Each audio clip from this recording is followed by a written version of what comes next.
Assalamualaikum warahmatullahi wabarakatuh. Waalaikumsalam warahmatullahi wabarakatuh. Perkenalkan, nama saya Heni Nugroho dari Program Studi Pendidikan Matematika Universitas Tibet. Di sini saya akan menyampaikan alat peraga segi 4 yang telah saya buat. Sebelumnya, saya akan menjelaskan terlebih dahulu cara pembuatan dari alat peraga ini. Alat dan bahan yang digunakan adalah untuk awalnya kita gunakan gunting, spidol, cutter, dan ballpoint. Sedangkan bahannya kita gunakan styrofoam, kertas, double tape, kertas karton, sedotan, tuspin, benang, dan lem. Untuk yang pertama, kita harus membuat pola dulu, pola gambar segi 4, yaitu persegi, persegi panjang, layang-layang, berketupat, tiga genjang, dan kemudian gunting pola yang sudah dibuat. Kemudian pola yang sudah dibuat ditambahkan pada bagian belakang styrofoam. Kemudian potong pola dari belakang styrofoam dengan menggunakan pisau cutter. Selanjutnya potong sedotan sesuai dengan ukuran kerangka sedotan yang telah dibuat. Sedotan yang digunakan adalah sedotan untuk balon yang mempunyai tekstur yang lebih kuat. Kemudian satukan potongan sedotan menjadi sebuah kerangka segi 4 dengan menggunakan lem tembak dan pasangkan sesuai jenisnya. Dan sedotan yang sudah dibuat kerangka seperti ini. Ini untuk persegi panjang, dan ini untuk persegi. Kemudian sedotan-sedotan ini dipasangkan kepada segi 4.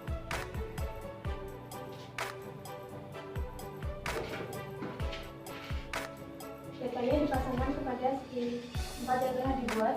Kita pasangkan cocok atau tidaknya. Jadi kita tahu nantinya untuk segi 4 nanti apakah sudah sesuai atau belum. Kemudian kita punya styrofoam besar. Styrofoam besar ini kita tempelkan di kertas karton. Gunanya untuk apa? Ini digunakan sebagai alas untuk membuat segi 4 menggunakan benang nantinya. Kemudian kita menancapkan tuspin dari bagian belakang karton untuk menempelkan styrofoam seperti ini. Nah, ini kita bisa tempelkan di sini. Kemudian kita tancapkan tuspin di styrofoam yang besar. Ini juga untuk membuat segi 4 menggunakan benang. Kemudian itu adalah cara pembuatannya. Untuk cara penggunaannya adalah yang pertama, di sini kita bisa memaparkan kepada siswa bahwa kita punya sebuah daerah segi 4. Ini contoh daerah layang-layang, ini contoh daerah persegi. Kita memaparkan dulu daerah persegi. Teman-teman bisa memaparkan pada siswa. Di sini saya punya daerah persegi. Di sini teman-teman bisa melihat untuk ciri-ciri dari persegi, dia mempunyai 4 sisi yang sama panjang. Dan di sini daerah persegi panjang, dan kita cocokkan manakah yang merupakan ini daerah persegi, manakah yang merupakan bidang persegi, dan kita cocokkan ternyata yang ini yang merupakan daerah yang merupakan bentuk dari persegi. Begitu pula selanjutnya kita dapat paparkan kepada siswa, kita punya daerah persegi panjang. Nah, di sini kita bisa cari manakah yang merupakan persegi panjang. Dan yang merupakan persegi panjang adalah ini. Kemudian kita punya daerah dari jajaran genjang atau jajar genjang. Kita bisa paparkan kepada siswa manakah yang merupakan daerah bentuk dari jajar genjang. Dan kita bisa lihat bahwa bentuknya adalah ini. Selanjutnya ada daerah trapesium. Dari trapesium ini manakah yang merupakan bidang trapesium? Ternyata adalah yang ini. Selanjutnya ada daerah layang-layang. Kemudian manakah yang merupakan daerah layang-layang? Ternyata yang ini.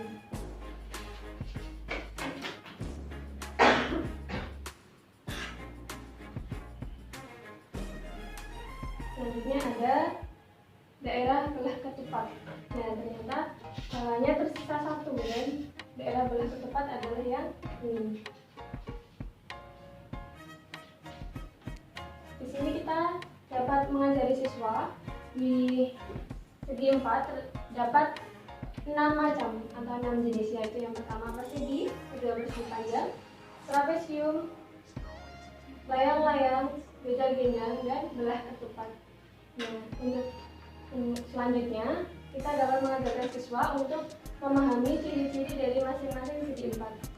Dari sini kita dapat membedakan persegi dengan persegi panjang. Persegi mempunyai 4 sisi yang sama panjang. Kemudian persegi panjang mempunyai 2 sisi yang sama panjang dan 2 pasang sisi yang sama panjang dan berhadapan. Kemudian untuk trapesium mempunyai 2 sisi yang sejajar dan 2 sisi yang sama panjang, trapesium. Kemudian untuk layang-layang, dia mempunyai 2 sisi yang sama panjang dan 2 lagi sisi yang sama panjang. Kemudian dia mempunyai diagonal dan jumlahnya adalah 2. Kemudian belah gendang ada 2 pasang sisi yang berhadapan dan sama panjang. Kemudian juga ada belah ketupat. Di sini mempunyai 2 diagonal di belah ketupat dan sisi-sisinya sama panjang.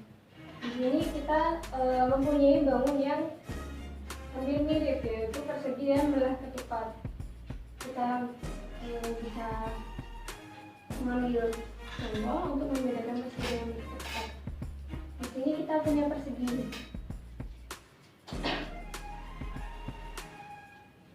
Jika persegi ini kita bolak-balik, apakah tetap akan menjadi persegi? Tidak. Ternyata tetap menjadi persegi. Terus untuk belah ketupat, jika belah ketupat ini kita putar, apakah tetap akan menjadi belah ketupat seperti ini? Ternyata di sini juga bisa jadi begal gendang yang mempunyai sisi-sisi yang sama panjang. Kemudian diputar lagi jadi belah ketupat lagi. Kemudian kita putar lagi jadi begal gendang yang mempunyai sisi yang sama panjang. Begitu pula seterusnya. Kita punya layang-layang. Layang-layang kalau kita putar ini jadi tidak menjadi bangun jenis dari segi 4. Kemudian kalau kita putar seperti ini tetap jadi layang-layang. Kemudian kalau kita putar seperti ini bukan merupakan dari bangun segi 4. Jadi kalau layang-layang diputar ke arah manapun, dia akan tetap menjadi layang-layang. Diputar 180 derajat dan 360 derajat, tetap menjadi layang-layang. Begitu pula dengan persegi panjang. Persegi panjang hampir sama dengan persegi. Nah, dia jika diputar, dia akan tetap jadi persegi panjang. Apakah ini persegi panjang? Iya. Kita putar lagi, apakah ini persegi panjang? Iya. Jadi kalau persegi panjang diputar ke manapun, dia akan tetap jadi persegi panjang. Kemudian di trapesium, kita punya trapesium. Kalau kita putar, apakah ini tetap trapesium? Ini tetap trapesium, tapi dengan arah yang berbeda. Nah, kita putar lagi, ini juga tetap trapesium. Sampai 360 derajat, trapesium diputar ke arah manapun, dia tetap trapesium. Selanjutnya, kita akan mencoba membuat bangun segi 4. Misalkan kita akan membuat persegi dari papan ini, maka kita ketahui tadi persegi mempunyai sisi-sisi yang sama panjang. Maka kita buat contohnya, kita buat 5 satuan, 1, 2, 3, 4, 5. Dan kemudian untuk sisi yang horizontal kita juga 5 satuan, 1, 2, 3, 4, 5. Jadi kita buat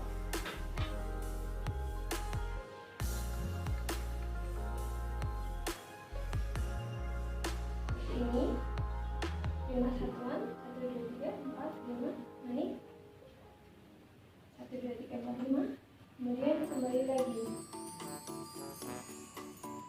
Di sini kita dapat mengajarkan siswa cara membuat benang ini dari segi 4. Ini contoh dari persegi.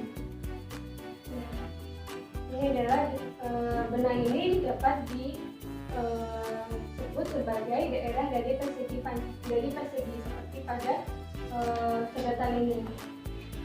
Ini siswa dapat membuat sendiri. Nah, kalau kita kasih tebak-tebakan kepada siswa juga bisa. Misalkan kita membuat suatu bangun datar seperti ini. Kita ikatkan dulu, lalu kita masukkan ke pinggir. Nanti tidak rapi pangkalnya. Kita punya ini datar seperti ini.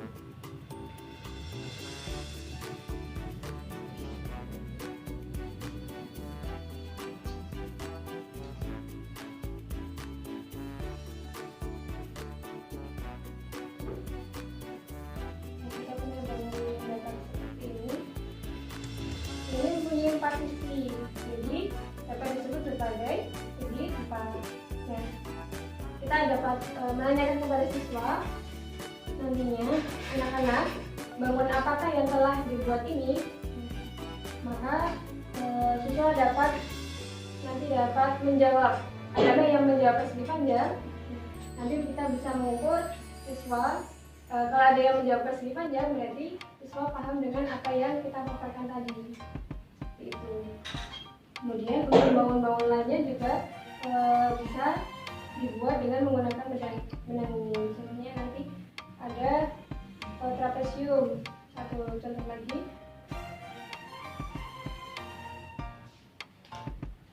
Kita buat bangun segi 4 trapesium. Contohnya, kalau kita buat jilid saja.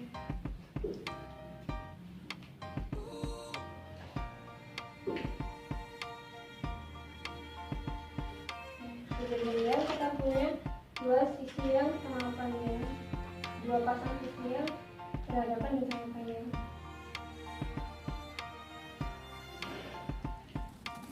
Nah, kita tes lagi kepada siswa.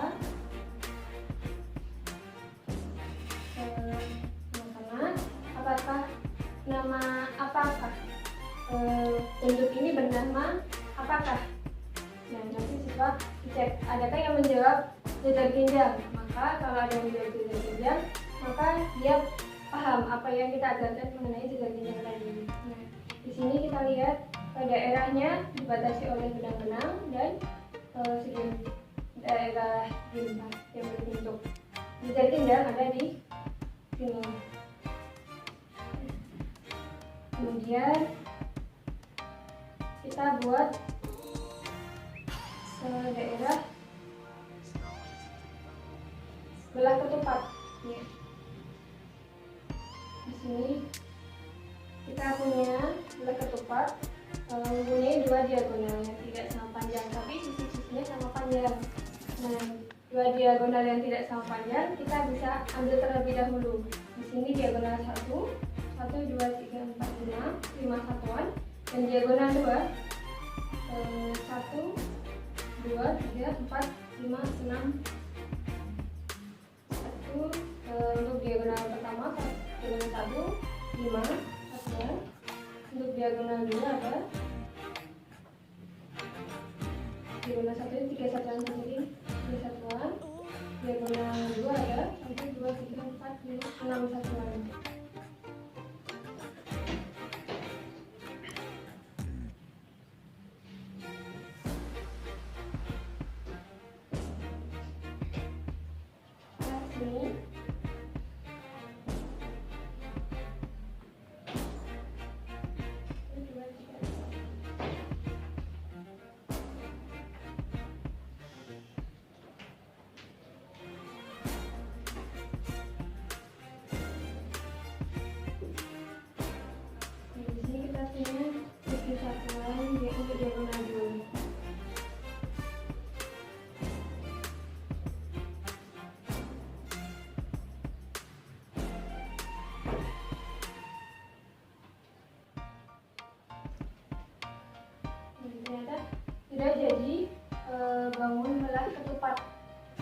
Nah, di sini ada bilangan tepat dengan diagonal 1 3 satuan dan diagonal 2 dengan 7 satuan. Seperti itu. Nanti kita bisa meminta siswa untuk maju ke depan dan mencoba membuat bangun mereka sendiri, bangun segi empat mereka sendiri. Jadi mulai dari itu kita nanti bisa mengajak siswa untuk bermain bersama-sama di alat peraga ini, meminta siswa untuk bermain di sini bersama teman-temannya, tebak-tebakan bersama teman-temannya. Jadi alat peraga ini bisa bermanfaat untuk sebagai permainan siswa. Maka dari itu nanti di sini alat peraga ini punya manfaat. Yang pertama sebagai alat bantu siswa dalam belajar segi empat secara konsepnya, terus secara siswa dapat mengetahui sisi-sisinya, sifat-sifatnya dari alat peraga yang diberikan oleh guru. Kemudian alat peraga ini juga sebagai permainan dari siswa ketika waktu luang. Mereka dapat tebak-tebakan bersama teman-temannya. Jadi sekian yang dapat saya sampaikan. Semoga alat peraga ini bisa bermanfaat bagi kita semua nanti dalam mengajar. Apabila ada kurangnya saya mohon maaf. Wassalamualaikum warahmatullahi wabarakatuh.